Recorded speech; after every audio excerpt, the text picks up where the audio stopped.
Salut mec, comment gagner ces paris sportifs frérot? Je vais te faire un petit exemple. Reste bien jusqu'à la fin de la vidéo. Tu verras ma marche à suivre, ma méthode, mon mindset, etc. etc. Tu verras que c'est easy. Enfin easy, oui, tout est relatif. Mais on a arrêté de faire des analyses pré-match qui ne servent strictement à que dalle. Et ça, je remercie un mec qui va se reconnaître forcément dans la vidéo parce que tout le monde se regarde plus ou moins. Moi, je l'ai fait hier soir et comme tous les soirs, regardez, qu'est-ce que font mes confrères? Et je vois effectivement qu'il y a beaucoup de personnes qui se cassent les chicots sur certains matchs, notamment la Nations League.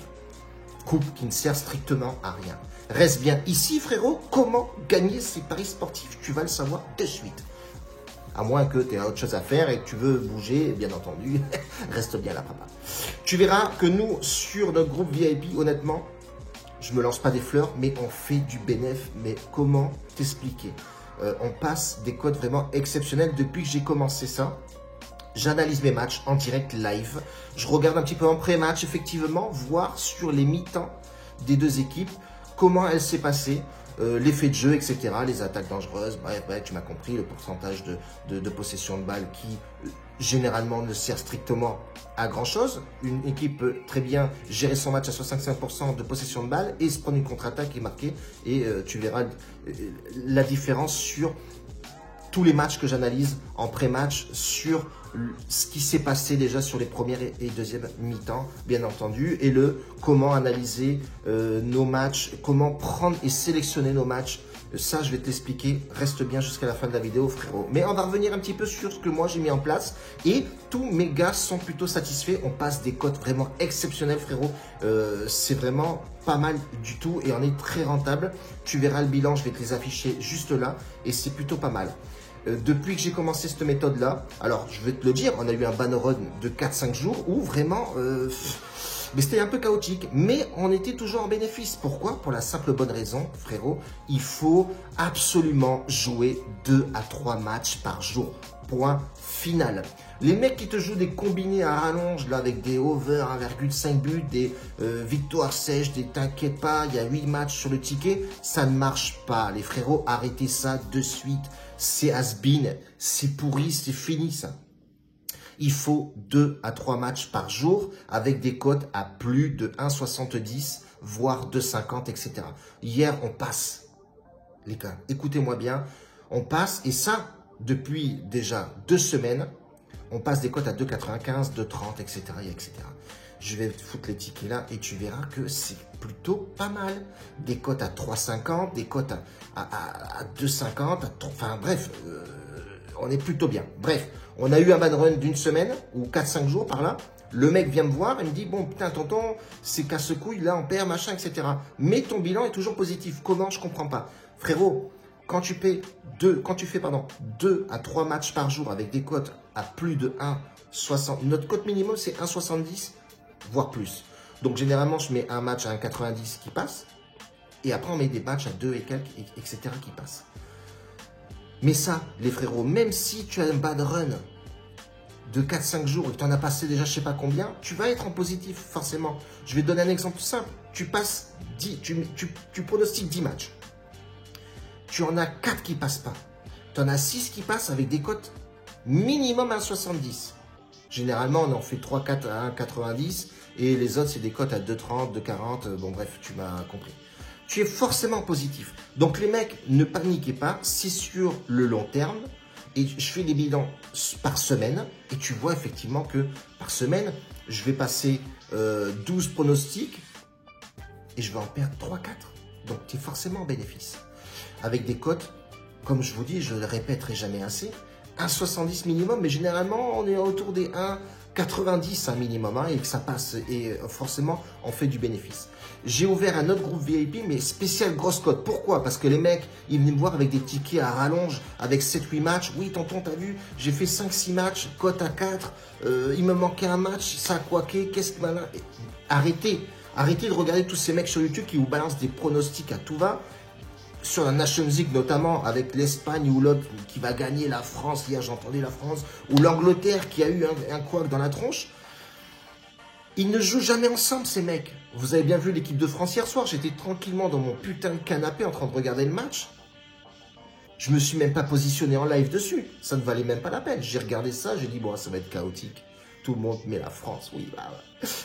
Ils se sont pris une tollée, frérot. Eriksen a fait un putain de match et l'équipe de Danemark a fait un putain de match. Et quand tu regardes les autres résultats, tu vois effectivement que la National League, ça vaut que dalle. Les mecs ne jouent pas ensemble durant l'année, frérot. Comment tu veux que les mecs soient bien ensemble? C'est impossible. Arrêtez de faire des analyses pré-match sur la National League qui vaut rien. Ou alors, tombez sur moi. Moi, j'ai fait quelques pronostics. Putain, c'est passé crème. Hier encore, sur mon groupe VIP que j'ai, bien entendu, créé hier, mais en amont, sur deux mois d'analyse en live avec des mises à blanc, je l'ai mis en route hier soir. Boum, 2,95 qui passe. Et bon, voilà, j'ai regardé un petit peu le match en live. Croatie qui jouait l'Autriche. Je me suis placé sur un over 1,5 but en première mi-temps.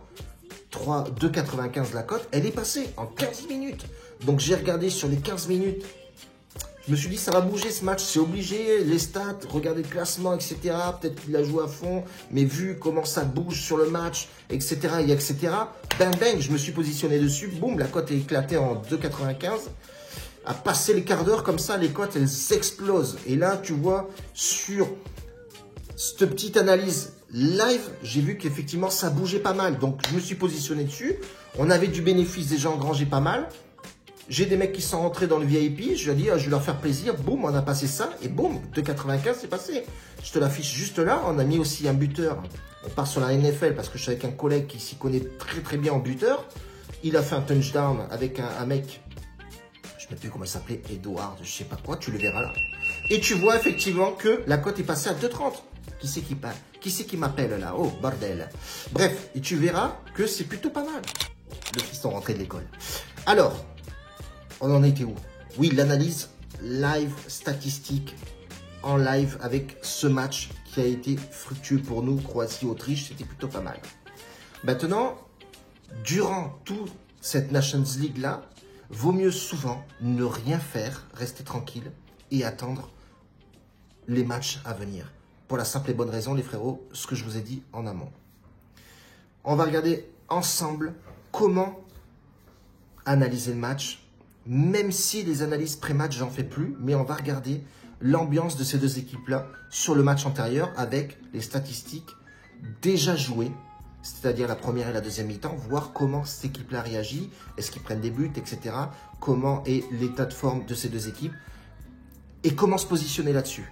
On va regarder ça en amont. Il existe pas mal de sites, les frérots. Honnêtement, on a un outil qui est Internet aujourd'hui avec pas mal de sites où on peut justement se référencier sur les overs, en première mi-temps, le timing des buts, etc. etc. Je ne vais pas te les citer, tu les connais déjà, c'est SoccerStat, tu as aussi SofaScore. Bon, FlashScore, c'est l'un des sites qui est le plus réputé, bien entendu, sur les paris sportifs, même si ce site-là, bon, honnêtement, pour ce que nous, on analyse, celui-là, je l'utilise vraiment très rarement, voire presque jamais.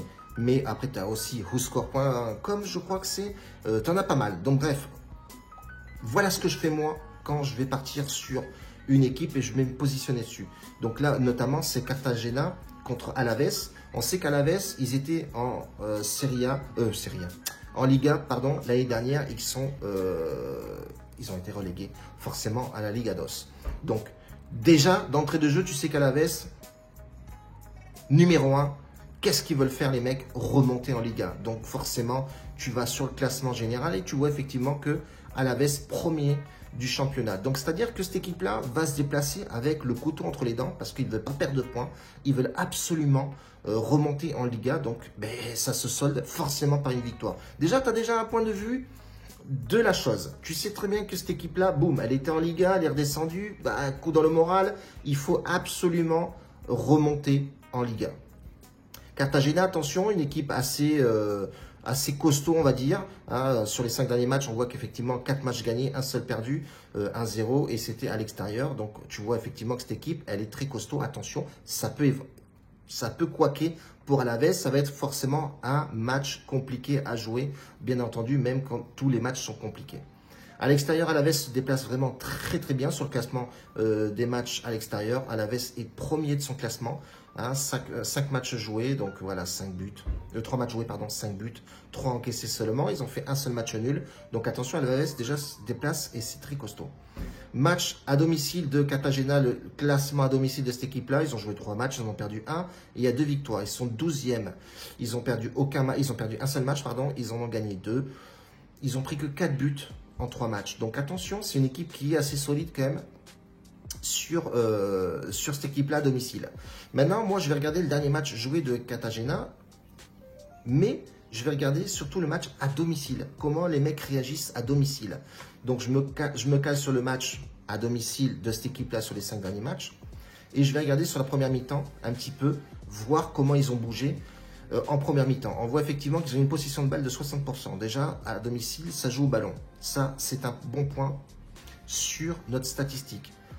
On va regarder tout en bas, on va regarder les attaques dangereuses, les attaques placées. 50 attaques placées, ce qui est plutôt énorme. Bon, ça reste grosso merdo sur les stats que je regarde, sur les matchs que j'ai déjà vu avec les statistiques attaques en général. Et les attaques dangereuses, 11 attaques dangereuses, c'est pas non plus dingo. Généralement, ça tourne entre les 30, 38 hier encore sur le match que j'ai passé. Bref, en tout cas, on voit effectivement que voilà, à domicile, ça joue, c'est costaud, 60% de possession de balle en première mi-temps. Donc, c'est une équipe qui aime bien jouer le ballon. En deuxième mi-temps, un petit coup de moins bien. L'équipe adverse, donc du coup, 62% de possession et 73 attaques et 26 attaques dangereuses, ce qui est plutôt pas mal. On reste dans une courbe qui est plutôt bien. Et on voit effectivement que en première mi-temps, ça donne tout. Et en deuxième mi-temps, attention, ça a tendance un petit peu à justement à quoiquer. On voit effectivement sur la première mi-temps, il n'y a pas eu de but. Alors, quand tu regardes effectivement les attaques dangereuses, etc., tu vois qu'il n'y en avait pas beaucoup. Donc, et si tu aurais vu ça, moi, après la 15e minute, voire la 20e minute, si vraiment il n'y a pas de but, je ne me positionne pas dessus. J'arrive sur la 20e minute, c'est le minimum, je ne me positionne pas dessus. Pour la simple bonne raison que possibilité de ne pas y avoir de but. Et en deuxième mi-temps, on a bien vu effectivement que ça poussait fort. Et en deuxième mi-temps, voilà, ça décoinçait. Généralement, c'est en deuxième mi-temps où, boum, ça se décoince. Là, en l'occurrence, ils ont repris et à la 48e, il y a eu un but. Donc ça, généralement, quand il y a ce premier but, boum, à la reprise, tranquille les mecs, on ne plie pas le match. On sait qu'à la première mi-temps, ça a flambé. On a vu effectivement que les statistiques ont flambé de ouf. Donc, tu te doutes bien qu'en deuxième mi-temps, les mecs ils vont vouloir sortir un pronostic. Enfin, sortir un but et avoir plus de buts dans le match et gagner le match tout simplement. Donc voilà, moi, comment j'analyse mes matchs. Ça paye un peu brouillon, comme ça, dit comme ça, mais tu verras au fur et à mesure, fais des pronostics comme ça à blanc et tu verras que ça va porter ses fruits. On reste là-dessus les frérots. Si tu as des questions, si tu veux nous rejoindre dans le VIP et faire de l'oseille, n'hésite pas. Viens nous rejoindre. Il y a discussion, il y a surtout une gestion de mise, il y a surtout comment, pourquoi et de l'aide et de l'entraide. Voilà tous les frérots, on reste là-dessus. Ici, c'était Tonton Prono, frérot. On se retrouve demain.